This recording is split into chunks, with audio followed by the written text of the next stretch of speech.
Əvəz elə fəsillərdən birini, ildə bircə dəfə sən də qayıt gəl. Bahar ol, payız ol, nə olursan ol, ildə bircə dəfə sən də qayıt gəl. Qurbanam səninlə qış gələn günə, qar yağış ömrümə xoş gələn günə. Qoşul yaşım üstə yaş gələn günə,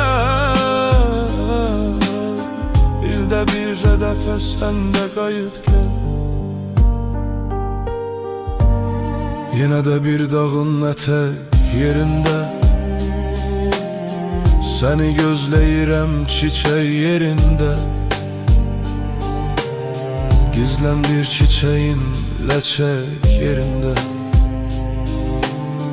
ildə bircə dəfə sən də qayıt gəl.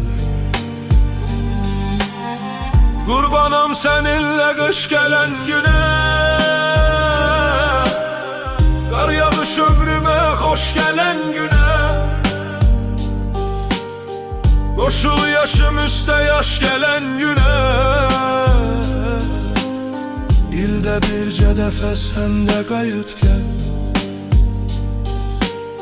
Dərdini sinəmdə bitirən gün tək,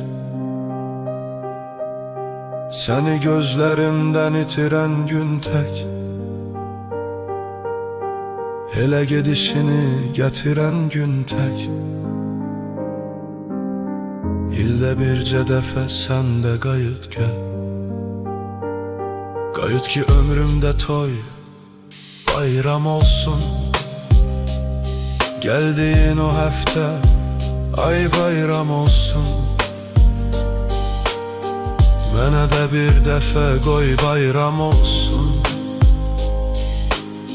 İldə bircə dəfə sən də qayıt gəl. Qurbanam səninlə qış gələn günə, qar yağış ömrümə xoş gələn günə. Qoşul yaşım üstə yaş gələn günə, ildə bircə dəfə sən də qayıt gəl. Valə həm getdiyin fəsildə gəlir,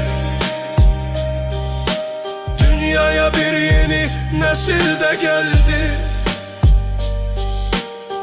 Vətənsiz ömrümə bir ildə gəlir, ildə bircə dəfə sən də qayıt gəl.